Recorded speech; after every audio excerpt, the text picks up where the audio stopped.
So we had fall retreat this weekend, so that's kind of what we've been talking about, was that event. How many kids were there? The total number was 102, and probably about 80 of them were kids. That's awesome. Yeah, it was pretty great. What do you think, like, outside of the talent show, what other kind of fun things did you guys do while you were there? On the fun side, there was kayaking and fishing, disc golf, laser tag, zip lining, archery, and then obviously every session we played some games and had some challenges for the kids. But those are probably the highlights for them, I'd imagine. Okay. So what did you do when they were all doing that? Did you go with them, or? I was trying to take some pictures of them, having fun, and trying to get set up for all the sessions. So, and I focus more on having conversations with people, having conversations with the kids and leaders that were there, instead of trying to participate in the fun. Because I've gone a few years now, so I got to do all the activities before. Mm-hmm. So I was trying to leave room for the kids to be able to participate, because there's a limited amount of sign up for everything that they can do there. So you said you were setting up for the sessions. Tell us about the sessions. What did that look like? Yeah, so we had 4 sessions over the weekend, and every single one we'd start by having some fun, some fellowship, and then I brought in a good friend of mine from college who's another youth major, Pastor Henry. He was our guest speaker over the weekend, incredible speaker, and he was giving a good word, walking through Romans 12:2. Don't be conformed to the patterns of this world, but be transformed by the renewal of your mind. So every session we just kind of walked through that and what that means, what that looks like, and how we can live that out. And we had a gospel presentation as a part of that.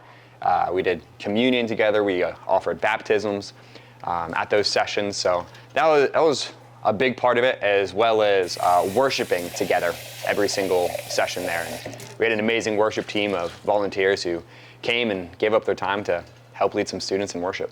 Amazing. So were those worship leaders, you said give up their time to help students, so I'm guessing they weren't students. They were not students. That's awesome. It was adult leaders.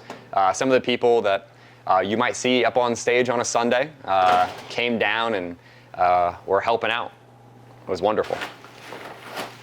Yeah, I love that. That's awesome. Try the coffee. Is this one mine? It's super foamy. I don't really know how to make latte art yet, so we're still working on that part of everything. So it's just oat milk and coffee. It is not over extracted. It's more of a cappuccino than a latte. Oh yeah. Do you know what's the difference? The difference is you have the solid coffee, and then you got the big foam on the top. Yeah. So the big foam is the cappuccino, so right? Yeah. So you were actually a barista for a little bit, right? I was. Yeah, I did. I was a barista at a coffee shop or what? Yeah, it was a coffee shop, kind of like the one here at church. So it was inside the church building, and it was open 6 days a week. Okay. And so yeah, we had a lot of people from the community come in there, and it was fun. What was your favorite part of working in a coffee shop?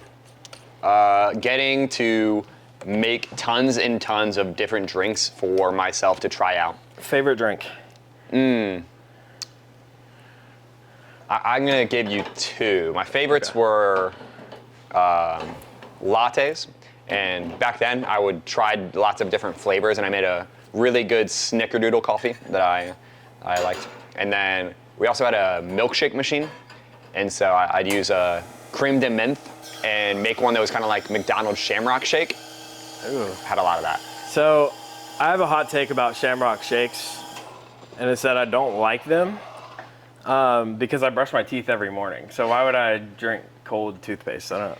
But it's got really sugar in it understand too. why they put toothpaste in ice cream, because it's kind of gross. So you don't like mint chocolate chip ice cream either, I bet. Same question. Like, why are they flavoring ice cream with toothpaste? That doesn't make sense. Do you like mints? No. Do you like minty gum? There's very few types of mint that I like.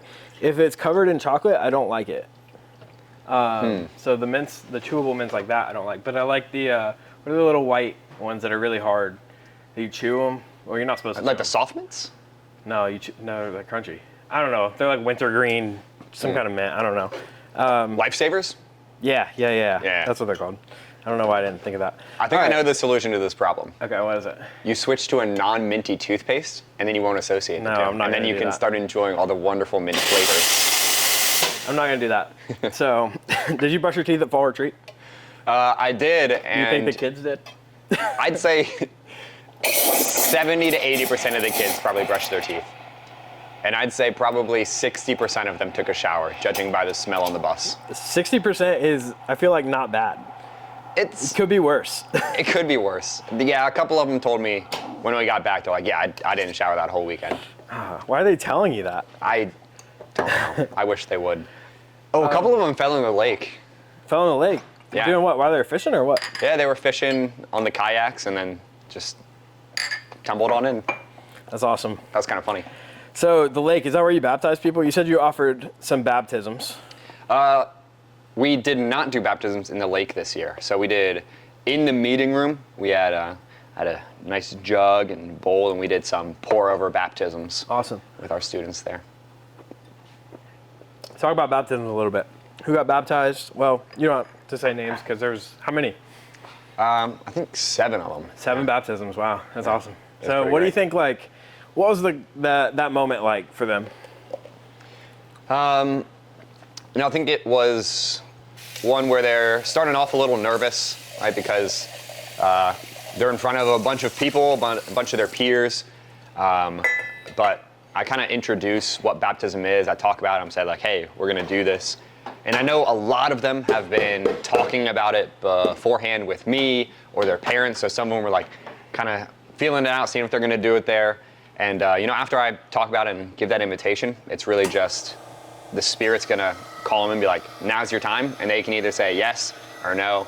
And then once one person says yes, it kind of makes it easier for like the other people to start saying yes. So we had to just kind of kept building I know from there. specifically 2 people in my group got baptized. And they're both people that like are kind of trying to make a commitment to be like back into youth group, all in on Jesus. And so I think it's so cool that they like stamped that by getting baptized.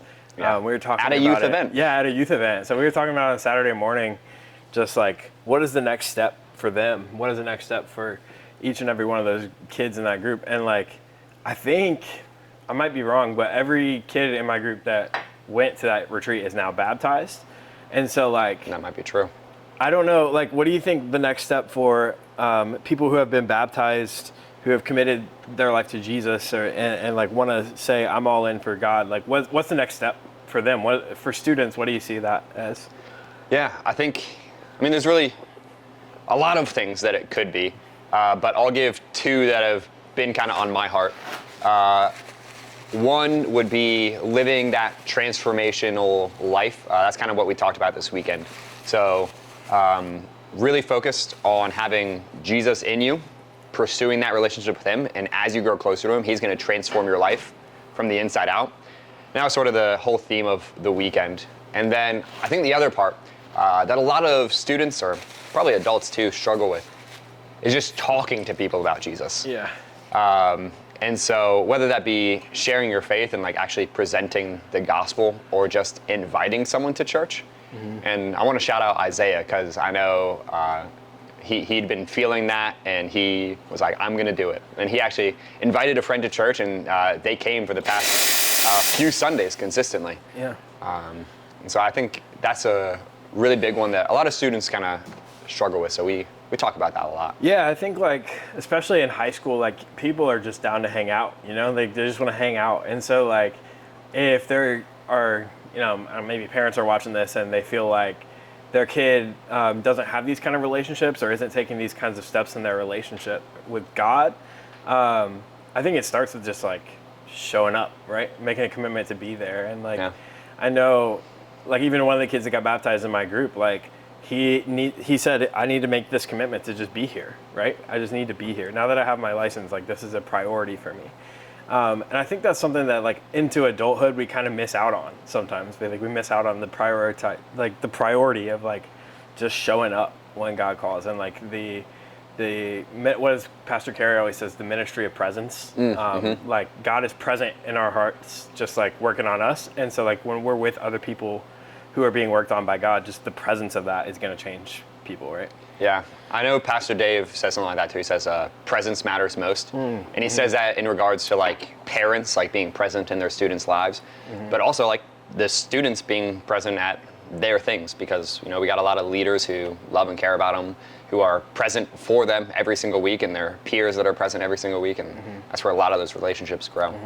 And I felt that it's been a really important part of my walk and faith, even here. Just being at a connect group really builds those relationships for me, and that's one of the things that really helps build my faith and holds me accountable. And people invite each other back to church when they don't see each other. We're like, hey, I missed you here. Yeah. Where you at? Yeah. Yeah, that's awesome, man. Like we've been talking a lot recently, especially about like how Jesus is experienced in community fully, because God says, love the Lord your God with all your heart, mind, and soul, and love your neighbor as yourself. Like those are the two biggest commandments, and therefore like we can't do that second part if we're not in community. We can't do that second part if we're not with our neighbors, if we're not with people. Yeah. So I think that's a good word. Yeah. Well, thanks, Harry. I appreciate your presence in my life and your presence in making coffee. Sorry, I don't know how to steam milk yet. That's right. I So thought it's, it like, was super really good. frothy. This is like, it looks like whipped cream right now. So, Kind of does. Thanks for the coffee. yeah, I hope you enjoy it. So thanks for sharing your words. Thanks for hanging out with me. All right, we're done.